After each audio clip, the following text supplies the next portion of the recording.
What a day in Augusta, Georgia. We've seen some amazing comebacks here in Pittsburgh. Certainly, Lemieux tops the list with what he came back from, cancer, and to play at that level once again. But what I saw today was, I think, one of the best comeback stories ever. And you got to remember where Tiger Woods was. After 4 back surgeries, 4 knee surgeries, the shame of social media that came with what he did personally, self-inflicted stuff, mug shots, everything, and fell to 525 world ranking. All of a sudden, he's back, not only back, on top. So, Jason Mackey, talk about that, and where does that rank as far as comebacks you've ever seen?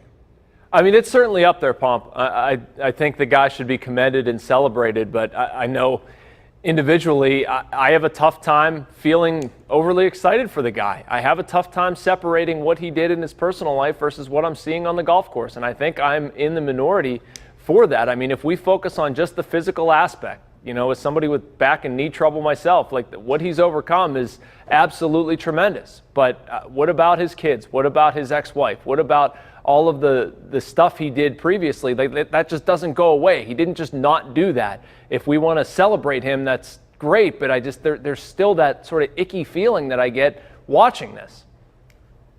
Tiger Woods is a very compelling figure, and I'd be lying if I told you I knew a ton about him or a ton about the world of golf. But I do read a lot. I do know people who are in the golf coverage industry. And one thing I will say for Tiger, I truly believe in the last couple of years he's changed a lot as a human being. And that doesn't take away what he did 10 years ago. He's obviously a flawed human being. There's no question about that. But I do believe he has changed just in terms of the way he treats people. And everybody in the golf industry will say that he's a little different now. He's grown up. He's learned. And I think people respond to that a little bit. And to me, I appreciate how much he loves his children. And I think that was really evident when he walked off of the 18th green, the way he hugged his son. And it was right at the same spot where Tiger and Earl had their famous hug 22 years ago. I thought that was a really great moment. And yeah, he's not perfect. I can understand if people don't want to root for him.